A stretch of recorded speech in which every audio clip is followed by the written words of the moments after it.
ઘડિયાળમાં 8 વાગ્યા હતા 8 હવે શું થયું હતું ઘડિયાળમાં 11:20 થઈ છે જો ઘડિયાળમાં 8 વાગ્યા હતા હવે 11:20 થઈ તો કયા કાંટાની વાત ચાલે છે આપણે કલાકનો કાંટો કેટલા અંશ થશે એવું પૂછ્યું છે તમને કલાક કાંટો તો સૌથી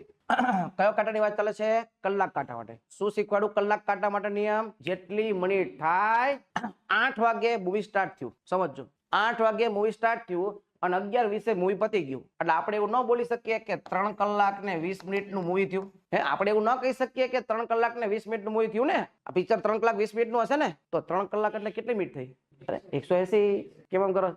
ઉતાવળમાં ભૂલ નહીં કરવાની હવે છે સ્પીડ રાખવાની છે પણ ઉતાવળ નહીં કરવાની સ્પીડ રાખવામાં અને ઉતાવળમાં ફરક છે આપણે સ્પીડ થી કરવાનું છે પણ ઉતાવળથી નહીં તો હવે જો 1 કલાક એટલે કેટલી મિનિટ થઈ 60 તો 3 કલાક એટલે કેટલી મિનિટ થઈ તો 180 મિનિટ આ 20 મિનિટ બીજી એટલે આપણે એવું બોલી શકાય કે 200 મિનિટનું મૂવી હશે